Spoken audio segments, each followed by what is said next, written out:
Hi, I'm Dr. Steve Steele. I'm the 3-Minute Sociologist, and I'm going to be your professor for this term in the Introduction to Sociology class at Anne Arundel Community College. I'd like to welcome two groups to this class. First, I'd like to welcome those who have registered for the course for this term. That would be Soc 111, Introduction to Sociology. And then also I'd like to, a little bit later on, welcome those who are just considering this course and also want to see just what are the requirements. First, let's talk to the folks who have enrolled for this term. Why would you ever want to take a sociology course? Well, I know the story. You probably had to. It was probably one of those course requirements in your curriculum, and you want to get a box check so you can move on to the other things that are exciting in what you're doing. But just wait a minute. Think for a minute, what value would it have if I could understand human groups a little better? If I had some sense of what might be happening in society? If I could figure out how people interact and what the outcomes would be? Well, that probably is pretty valuable stuff. I can't convince you that this is valuable. You're going to have to convince yourself. And I got to tell you that most people who take Introduction to Sociology end up saying this: I never thought that I'd enjoy it, but I did. Well, that's for you to decide. Now, beyond why, think about some other things regarding the course.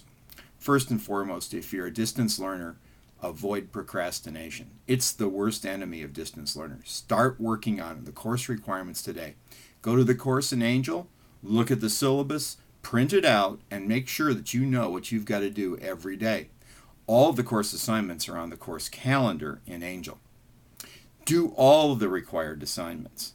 Don't leave any. Part of the good news here is that you're going to learn by doing, and you're going to learn by showing up. You got to do the course requirements. Thirdly, the course is broken into modules, and each module has some topics, some tools, and some tasks. The topics are some basic terms that you need to know for that module. The tools are things that you can use, some tools that you can use to understand human action.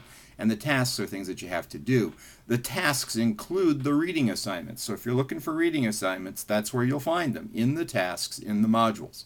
Fourth, realize that many of the course assessments may be taken over and over again. And the thinking behind this is very simply, if you didn't understand it the first time, study again and try again.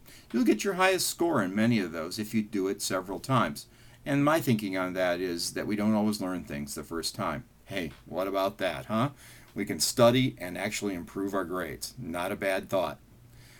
Fifthly, we have optional on-campus sessions, and they're optional. You can find those in the syllabus by clicking on the link that shows you where and what time these on-campus sessions are held.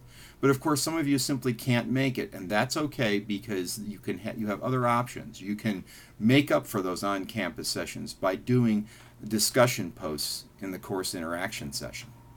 Finally, understand that nothing is late until midnight on the last scheduled day of class. Now, I'd prefer that you kept up with the course as it's outlined in the calendar, but I can't guarantee that your life's going to let you do that. If you're like me, you live a crazy life and you can't always get the work done on time. So understand and know that nothing is absolutely late until midnight on the last day of class. On the last day of class, at midnight, you cannot submit any new material. It won't be graded. So you have a lot of flexibility up until the end. Make sure you know when the course starts and when it ends. And then last but not least, let's talk about those people who are considering this course and haven't registered just yet. Feel free to view as many of the 3-Minute Sociology videos as you wish on YouTube. They'll give you some sense of what I am and who I am and what we're doing in sociology. You may find out it's fascinating stuff, and plus you don't have to commit a whole lot of time to understand it. Secondly, if you like the course, feel free to register for Soc 111 at Anne Arundel Community College. You can find Anne Arundel Community College on the web at www.aacc.edu. You can search for our course and find out when it's offered. Now, thanks, and remember that sociology lives. And please make an effort to understand that you can make this a very practical and important part of your life.